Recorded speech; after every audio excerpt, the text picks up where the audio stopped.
Thank you, sir, for allowing me to speak on the Indian Institute of Information Technology Laws Amendment Bill 2020.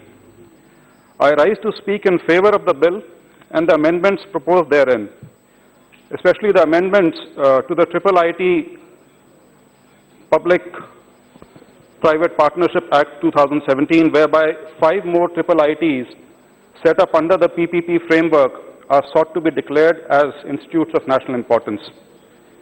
These are at Surat, Bhopal, Bhagalpur, Agartala and Raichur. The details have already been provided by the Honorable HRD Minister and other speakers also. Sir, India has been unfortunate to miss out on the first 2 industrial revolutions of the modern world. The one in the late 18th and early 19th century, and then the second of the late 19th and early 20th century. Not only did we miss out on these landmark shifts in the world technology and economy, but we were at the receiving end of feeding these revolutions of the West. We were not just a vast market for the industrial products, but had to undergo a corresponding period of deindustrialization, a fact which was first brought out by Dadabhai Naoroji and lately by our eminent colleague, Dr. Shashi Tharoor also. However, we did capture the opportunity and latched on to the third industrial revolution, the one that focused on information and telecommunications, or as it's called in the popular parlance, the digital revolution. And Professor Saugata Roy also mentioned the Industrial Revolution 4.0, a term which was coined by Klaus Schwab of the World Economic Forum. Sir, India's economic growth in the recent times owes a lot to this opportunity, that India's IT industry contributed in 2017 almost 7.7% of the country's GDP and is likely to rise to more than 10% by 2025. Again in 2017, the industry provided direct employment to almost 4 million people and indirect employment to another 10 million. Sir, in 2019, IT services industry alone created over 2 lakh new jobs. IT giants like Microsoft, Oracle, Cognizant, Samsung, etc. are hiring aggressively from our colleges.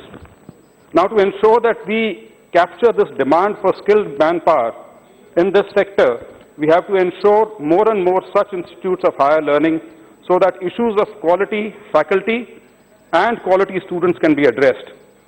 A curriculum suited to the needs of the industry and the job market are designed accordingly. And the linkage between the industry and the academia is deepened and expanded. Sir, in the current budget of 2020-21, as was brought out by Honorable Mehtabji, 39,467 crores have been allocated for higher education.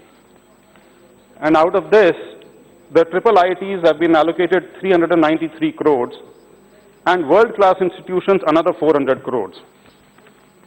However, as was brought out earlier, that research and innovation still leaves a lot to be desired.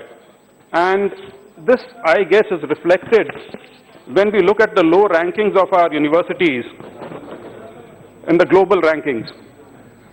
Only 3 institutes, 2 of which are IITs and the third one is the IISc, which figure in the top 200 universities of the world. This essentially is on account of lack of research papers which are published.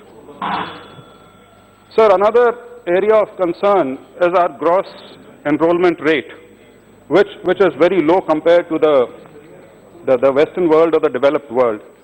We claim to be and we are on path of becoming a global leader as far as education and higher education is concerned. Yes, but this please. needs to be addressed. Sir, I'm just finishing, sir. Sir, and lastly, sir, I would also like to say that in these institutions, stringent quality assurance mechanisms have to be put in place so that the graduates that we produce from here do have a value in the market, in the job market, and don't end up being technology coolies, as was being mentioned by another speaker. Sir, I'm sure that adding these 5 IIITs to the list of INIs will go a long way in helping us retain our position of preeminence in the IT sector and help us in achieving our goal of a $5 trillion economy by 2024. Thank you. With this, I support the bill and I'm quite sure that it will be passed by the House unanimously. Thank you, sir.